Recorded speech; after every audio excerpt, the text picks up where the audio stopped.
जीवन हमें एक मौका देता है, इसलिए जब भी सही कॉलेज चुनने का समय आए तो सिर्फ मंगलायतन यूनिवर्सिटी आपके बेहतरीन भविष्य और सर्वांगीण विकास के लिए। प्राइवेट बिजनेस रेजुलेशन संकल्प पर मुझे अपनी बात रखने का अवसर दिया। अध्यक्ष जी, मैं मिडिल क्लास फैमिली से आता हूं। मेरे पिताजी प्राइमरी स्कूल में हेडमास्टर थे। गरीबी मैंने लोग लिखा होता है कि देख के आए, सुनी, मैंने तो अपने जीवन में इसका अनुभव किया सर। एक ऐसी बहुत बड़ी दुनिया है जो जिनके सपनों में ही हवाई जहाज है कि वो कभी हवाई यात्रा करेंगे। और मुझे आदत है सर, मैं कोशिश करता हूं लोगों से जानने की, तो बड़ी बड़ी रैलियों में, छोटी मीटिंगों में महिलाओं से, पुरुषों से पूछता हूं कि हवाई जहाज का सफर किया है क्या, तो गर्दन नीचे कर लेते हैं। फिर पूछता हेलीकॉप्टर किया, तो भी गर्दन नीचे कर लेते हैं। तो फिर ऐसा एहसास होता है कि इस देश की एक बहुत बड़ी आबादी, 80-85% आबादी जिसके सपनों में ही हवाई जहाज, वो हवाई जहाज का सफर कभी कर पाएगा नहीं कर पाएगा। शायद जैसे पैदा हुआ जिस स्थिति में, बहुत बड़ी आबादी तो उसी स्थिति में चली भी जाती है।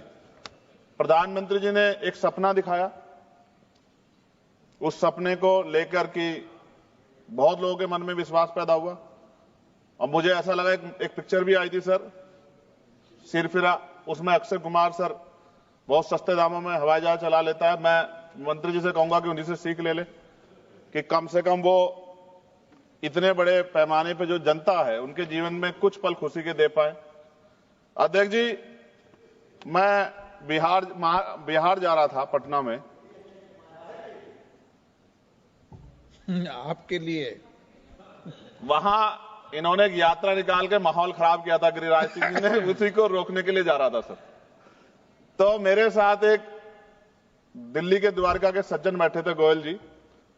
जब चर्चा हुई तो मैंने उनसे पूछा कि सर कहां आप, कैसे? तो उन्होंने कहा हमें जाना तो कुंभ में था सर। मैं बिल्कुल स्पष्ट सच बात बताऊंगा सर, मैं राजनीति नहीं करता सब चीजों पे, मगर इसलिए नहीं जा पा रहे क्योंकि मेरी पत्नी जाना चाहती थी, मगर बजट में नहीं आ रहा है, हमारे बजट से बाहर हो रहा है। तो हमने कैंसिल कर दिया अपना प्रोग्राम। कहां पे? कुंभ जाने का। तो ट्रेन से चल जाते, हम भी तो ट्रेन से गए सर ट्रेन में तो 7-7 घंटे का वो था, वेटिंग थी सर। आप तो यंग आदमी है, वो बुजुर्ग लोग कहां, रिटायर आदमी है सर, वो कहां से बेचारा करता।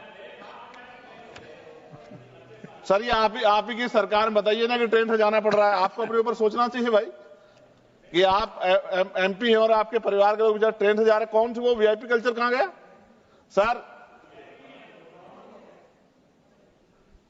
वो सब परेशान थे, तो मैंने आके यहां आवाज उठाई, मंत्री जी को पकड़ा। मंत्री जी खड़े बैठे यहां कि भैया आप तो यंग आदमी हो, तो रोको इसको, इससे गलत हो रहा है। और मैं धन्यवाद दूंगा कि इन्होंने तत्काल अगले ही दिन मैंने खबर पढ़ी कि हवाई किराए में जो कुंभ जा रहे थे प्रयागराज, उसमें 30-40% की कटौती की गई। यानी कि जो 50-60 हजार रुपए हो रहा था उसको कम करके 25-30 हजार रुपए तक किया गया। ये तब हुआ, ये गवाह बैठे हैं मंत्री जी इस बात के। ये क्या कह रहे हैं, ये गंभीर बात पूछ लो सर, आप पूछ क्या लो, कम करा सकते हो, पूछ लो आप ये पूछो, मैंने इनसे कहा नहीं कहा। और ये अगर ये इनके हाथ में था तो फिर कैसे हुआ सर, ये भी मंत्री जी बता सकते हैं। तो सर मेन क्या है, बहुत, क्योंकि सरकारी नौकरियां तो सर 2% है, 98% प्राइवेट सेक्टर है। तो जो प्राइवेट जॉब करता है, जैसे एक्स कोई बेंगलुरु में निखिल और सुरभि वहां जॉब करते हैं और अपने घर आना चाहते हैं सर, एयरपोर्ट पे आ जाओ। आ रहा हूं सर, आ रहा हूं सर, करवा दो मंत्री जी से कह के, तो बहुत आसान हो जाए सर।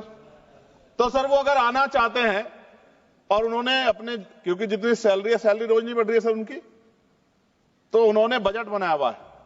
इस आने और जाने में अक्सर उनको बड़ी परेशानी का सामना करना पड़ता है। ये वो लोग हैं जो जिनकी संख्या बहुत ज्यादा है सर। फ्लाइट अगर लेट हो जाए तो कई घंटे आपको एयरपोर्ट पे इंतजार करना पड़ेगा। कई बार 2-2 फ्लाइट ले जाती, बैठने की व्यवस्था भी नहीं रहती। लेकिन अगर आप लेट हो जाओ 5 मिनट तो फिर दूसरी फ्लाइट ढूंढो। उस समय में सर चाहे 3 घंटे हो, 4 घंटे हो, पानी का रेट सर 120, 200, 250 रुपए। जैसा आदमी वैसा पानी सर, जिसकी जितनी हैसियत है।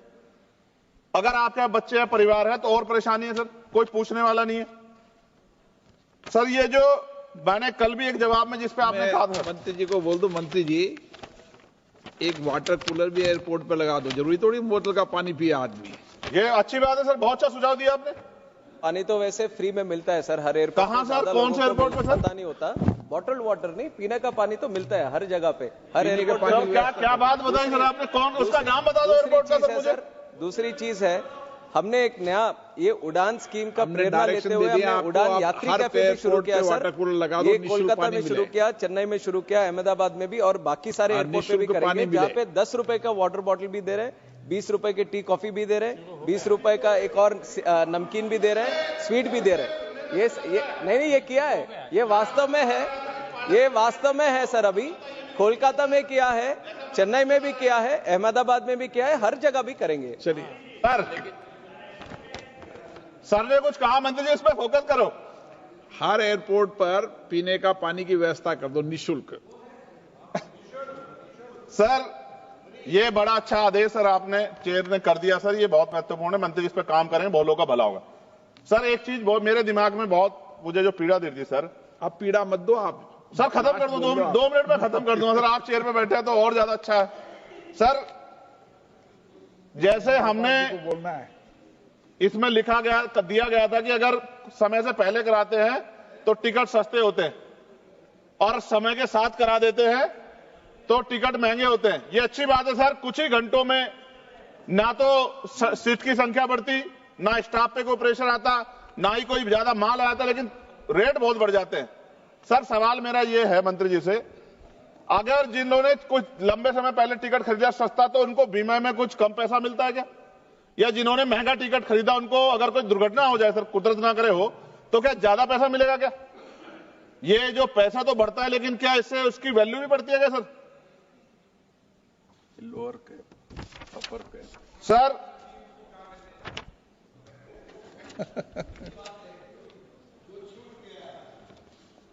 सर आपने कहा कि भाई ये जो है डिपेंड करता है सीजनलिटी, छुट्टियां, त्योहारों और प्रतिस्पर्धा पे। सर प्रतिस्पर्धा है कहां सर? हमने तो जो कुछ था उसका निजीकरण बेच के सब जीरो कर दिया सर, कुछ नॉमिनल शेयर अपने पास रखे। प्रतिस्पर्धा तब होगी जब गवर्नमेंट के 10-12 एयरलाइंस होगी अपनी, जब गवर्नमेंट की अपनी एयरलाइंस होगी तभी तो प्रतिस्पर्धा होगी। जब गवर्नमेंट की एयरलाइंस होगी तो कहां की प्रतिस्पर्धा? फिर तो वो मन चाहे डाका डालने चाहे लोगों की जेब पे। सर मच्छर सुविधा देखो, सीटों के हालात देखो, मंत्री जी ने किया था, शिवराज सिंह चौहान जी ने, कृषि मंत्री जी ने, क्या हाल थे एयर इंडिया के, कि सीट खराब थी उनकी सर। चलिए आम आदमी की छोड़िए, मंत्री जी को सीट नहीं मिली अच्छी। और मैं फिर कह रहा हूं, आपसे बहुत उम्मीदें हैं मंत्री जी कि आप कुछ नया करके दिखाएंगे और प्रतिस्पर्धा पैदा करेंगे, गवर्नमेंट सेक्टर से सर अच्छी कुछ फ्लाइटें चलाने का काम करेंगे। और मैंने आपसे मांग की है कि मेरे लोकसभा क्षेत्र नगीना में, वहां से मुंबई को से भी व्यापार होता है, दिल्ली से भी होता है, अरब कंट्री से भी होता है, लोग करते हैं सर। मेरी मांग है कि मेरे लोकसभा क्षेत्र नगीना में एक एयरपोर्ट आप बनाएं सर। वो एयरपोर्ट बनेगा तो मैं कहूंगा कि मंत्री जी ने बहुत अच्छा काम किया। नहीं बनेगा अध्यक्ष जी तो फिर मैं क्या कहूंगा कि एयरपोर्ट वहीं बनेगा जहां मंत्री चाहेंगे, और मंत्री जी किन की बात मानेंगे? आप मांग करते रहना सालों तक। मैं सालों साल इसलिए मांग करता रहूंगा अध्यक्ष जी कि जो लोग मुझे सुनते हैं उनको ये पता लगे कि सरकार सुनती शांति नहीं। सरकार मांग तो आदमी कर देता है, लेकिन सरकार ध्यान उनका रखती है जो उनके चहीते होते हैं। सरकार सबका ध्यान नहीं रखती, ये बात मेरे लोगों को पता लग जाए। Thank you sir. एक आखिरी में खत्म कर 30 सेकंड में सर, इसमें जो जॉब्स है सर, अब ये गाइडलाइन है सर सुप्रीम कोर्ट की और डीओपीटी की भी, 45 दिन से ज्यादा पे पक्की नौकरी। सर ये कहां है पक्की नौकरी? ये पक्की नौकरी में, क्योंकि पक्की नौकरी देते हुए SC ST OBC को रिजर्वेशन देना पड़ता है सर, तो इसलिए हजारों लोग जॉब कर रहे हैं सर एयरपोर्ट पे। आप डाटा सर, आप तो गार्जियन है हमारे, डाटा देखो सर, मगर SC ST OBC के लोगों को कहां उनमें रिजर्वेशन का लाभ मिल रहा है? ये तो एक तरह से उनके अधिकारों पर डाका डालना हुआ ना सर। इसलिए मैं मंत्री से मांग करूंगा कि सबका ध्यान रखते हुए और नियम, कायदे, कानून, यानी कि संविधान ने जो शक्ति दी उसके आधार पर आगे बढ़े, देश का नाम रोशन करें। मैं आपका अध्यक्ष जी बहुत बहुत धन्यवाद करता हूं कि आपने मुझे मौका दिया।